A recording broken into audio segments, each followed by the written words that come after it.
Assalamualaikum warahmatullahi wabarakatuh. Waalaikumsalam warahmatullahi wabarakatuh, cikgu. Alhamdulillah. Okey. Baik. PDBC kita pada hari ini akan menyentuh salah satu daripada aspek tata bahasa, soalan bahasa Melayu 2, soalan 3B, iaitu aspek sintaksis. Dan kita lihat pada paparan di hadapan, pada layar di hadapan, iaitu kata tanya. Kata tanya adalah satu aspek yang dah begitu lama tak ditanyakan dalam soalan SPM. Jadi daripada analisis yang dilakukan, kebarangkalian soalan ini akan ditanyakan dalam SPM 2020 sangat besar. Jadi saya berharap agar para pelajar memberikan tumpuan supaya kamu faham cara untuk menjawab aspek kata tanya. Lazimnya aspek kata tanya, kamu dikendaki membina ayat tanya menggunakan kata tanya berdasarkan jawapan yang telah disediakan. Baru-baru ni dalam periksaan setengah tahun, banyak lagi pelajar yang melakukan kesilapan apabila soalan kata tanya ini disoalkan dalam soalan periksaan setengah tahun. Jadi soalan yang bolehlah kita anggap mudah ataupun bonus kepada pelajar sepatutnya, tetapi kamu lepaskan begitu saja kerana kurangnya pengetahuan ataupun kemahiran untuk menjawab soalan ini dengan betul. Jadi pada hari ini, sekali lagi, kamu didedahkan cara menjawab soalan aspek kata tanya, soalan 3B. Dan saya berharap supaya ini tidak akan ada lagi kesilapan sehingga kan kamu mencicirkan beberapa markah yang sangat merugikan awak dan akan mempengaruhi grade bahasa Melayu awak. Okey. Ada dua persoalan di sini. Dengar betul-betul. Okey. Yang pertama, adakah kamu perlu membina ayat tanya berdasarkan jawapan yang telah disediakan menggunakan ayat tanya susunan songsang, atau kamu perlu menggunakan ayat tanya susunan biasa? Boleh bezakan? Yang mana satu ayat tanya susunan songsang dan yang mana satu ayat tanya susunan biasa? Ada yang tahu? Ada yang nak jawab? Syazana tahu? Syazana tahu? Syazana tak ada suara hari ini. Okey. Kalau kamu gunakan kata tanya, contohnya macam berapa dan ada partikel kah, letaknya di depan, itu kita namakan dia kata ayat tanya susunan song. Contohnya, siapakah nama awak? Itu ayat tanya susunan song. Sebaliknya, kalau kamu bina ayat tanya, kata tanyanya duduk di belakang, akhir sekali, dan tidak boleh diletakkan partikel kah. Contohnya tadi, kalau songsang, siapakah nama awak? Kalau susunan biasa, nama awak siapa? Itu beza. Jadi persoalan ini sekarang dalam periksaan, kalau ditanyakan soalan ini, mana satu nak guna? Lazimnya kita guna ayat tanya susunan song. Itu satu persoalan. Dah selesai? Faham Okey, jelas. Guna ayat tanya susunan song. Okey, jelas. Alhamdulillah. Okey, yang kedua. Masalah yang kedua ialah isi cerita. Dia ada isi cerita juga. Macam ayat majmuk ada isi cerita, kan? Cakap ajuk tukar pada cakap pindah ajuk. Dalam cakap ajuk tu ada dia punya cerita. Kita namakan dia pengolahan isi. Dalam ayat itu jangan diubah struktur ayatnya. Susunan kata-katanya, perkataan itu jangan diubah. Faham?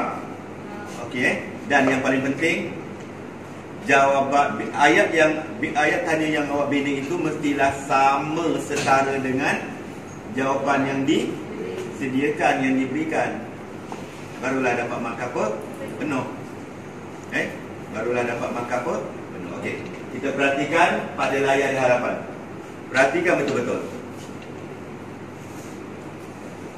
Ini jawapan dia. Kecemerlangan dalam periksa dapat diperoleh sekiranya ada tekad dan usaha yang bersungguh-sungguh. Okey, kita tengok jawapan dia. Kalau bagaimana, lebih kepada cara. Bagaimana tu cara? Apa cara dia? Bagaimanakah cemerlangan? Okey, kita bina ayat ni dulu. Ayat tanya. Bagaimanakah kecemerlangan dalam periksa dapat diperoleh? Okey, lepas kata tanya, bagaimana? Di sini mesti kecemerlangan dalam peperiksaan dapat diperoleh setara tak binaan ayat tanya ini dengan jawapan yang disediakan? Setara kan? Sama kan? Lepas kata tanya ni kita nak tengok sama tak? Dimulakan dengan ayat tanya ini bermula, selepas kata tanya dia bermula dengan kecemerlangan. Jawapan pun bermula dengan kecemerlangan. Faham? Dan ini dia punya jawapannya lah. Sekiranya kan bersyarat. Okey, kita tengok yang kedua. Apakah yang digunakan untuk memantau hutan yang dimasuki, diceroboh ke kan? Apakah? Bila apa ni nak tanya apa? Apalah kan? Kan? Okey. Jadi apakah yang digunakan untuk memantau hutan yang dimasuki? Awak tengok. Dia terus jawab, drone atau pesawat tanpa pemandu digunakan untuk memantau hutan yang sukar dimasuki. Tengok kalau berdasarkan ayat soalan, dia tanya apa, betul? Dia tanya apa? Jawapan mesti bermula dengan apa. Jawapan tak boleh mulakan dengan untuk memantau hutan yang sukar dimasuki. Drone atau pesawat tanpa pemandu digunakan. Dia tak boleh begitu, kan? Jadi awak bina ayat tanya mesti setara, selaras, sama dengan jawapan. Okay, kita tengok yang kedua. Yang ketiga. Mengapa dia apa?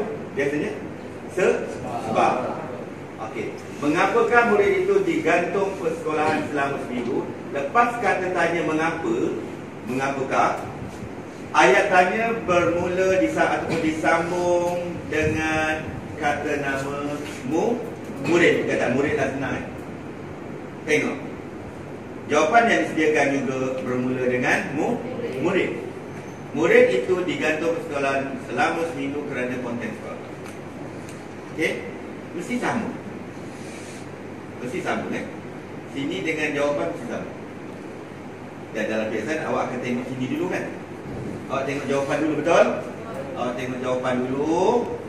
Lepas tu barulah awak fikirkan binaan ayat tanyanya. Dan selepas kata tanya mengapakah, contohnya soalan nombor apa ni? Nombor 3 ni, awak mesti ikut jawapan yang disediakan. Faham? Okey, tengok yang terakhir, nombor 4. Siapakah nama pengetua Semega? Sebab ini awak bina ayat tanya ini berdasarkan jawapan bermula dengan siapa? Dengan apa? Dengan nama. Jadi awak kena bina siapakah nama. Sebab jawapan bermula dengan nama. Nama pengetua Semega sama tak? Sama tak? Nama pengetua Semega baru dah nama dia. Awak tak boleh buat ayat kalau jawapan di sini. Nama pengetua Semega ialah Puan Hajar Zahra binti Hashim. Awak tak boleh bina ayat siapakah pengetua Semega. Tak sama kan? Tak ada perkataan Nama. Nanti kalau buat siapakah pengetua Semega, jawapan di sini bukan begini. Pengetua Semega ialah betul. Sebab dia gunakan ada nama, awak mulakan dengan nama. Jelas? Jadi begitulah cara nak membina ayat tanya yang betul.